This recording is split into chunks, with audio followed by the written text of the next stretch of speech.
Hey everyone, it's Sunday morning, and I'm gonna do some more hand cutting today. I've already been through here with the processor, and probably cut by hand some of the bigger pine. This one. This is a pretty good sized tree. It's hard to tell. It's probably close to 4 feet, 3.5 probably. Sorry if I'm yelling. I have earplugs in. Kind of lose where my tone is, but sometimes so I've already been through here with the processor. See the top from that pine, and basically try to fell the trees, like maybe this one out through there where that pine's already been, but trying not to dump it out in the spacing in between the trails. There's another trail right in there. So the goal would be is not to wreck the regeneration. All this young pine that's kind of in among the beech, which you don't really want to be growing, but with a little more sunlight, pine will probably catch up and not get choked out. So I was gonna do a little bit on the notches and stuff, or like how I do it, or how CLP training, which is certified logging professional, which basically is safety and to help with workman's comp insurance and stuff. But so I'll be back in a second here. Let me grab my saw.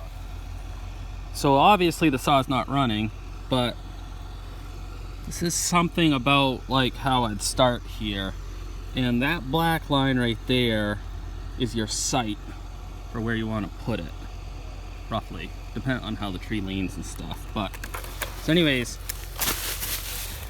some people just don't know how to do this notch without, so they want, like 90 degrees. So use my thumb. And so some people, and the reason for that is that it's supposed to control the tree as it falls without breaking the hinge. So you have control of the tree pretty much till it hits the ground. Where if your hinge was like this, it would close up real quick and break your hinge, and it would lose control. But so people who tend to do this wrong start the notch with my thumb almost flat on the bottom, and they start way up high and take this huge slab out of this tree, which you don't need to. What you do is you use the butt flare here as part, and you get your 90 degrees by coming like that, and then maybe having your bottom cut angled a little bit down to get your 90 degrees, and that way by the time you're done, I'll show you, but you haven't taken a big chunk out of what they're going to saw, because this flare, they're going to trim that off anyways, so it doesn't affect your scale. So and it takes a lot longer.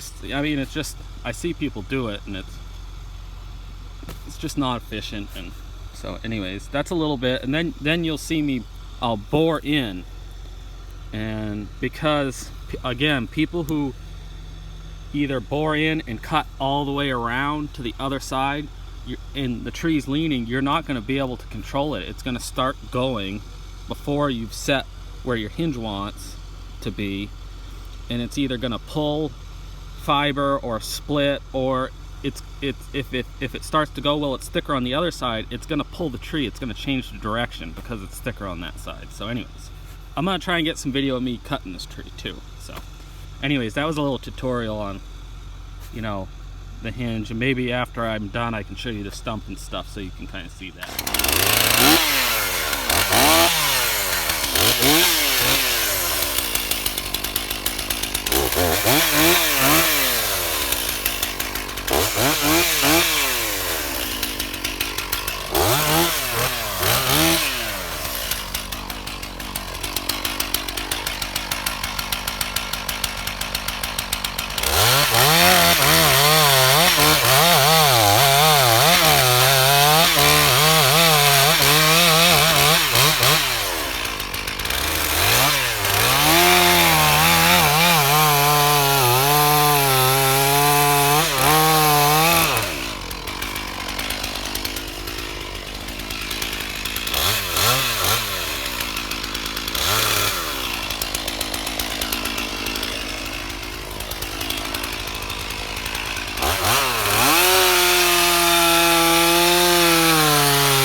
Hell, I'm out of breath.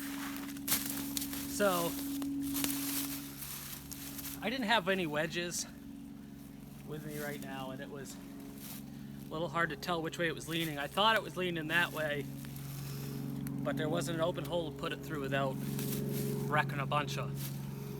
There's some other nice trees right behind us, so I wanted to put it up in there. So I ripped wedges out of some hardwood tops and use those. So probably a little more work than I needed to get it down, but I didn't want to use the harvester mainly just for this video.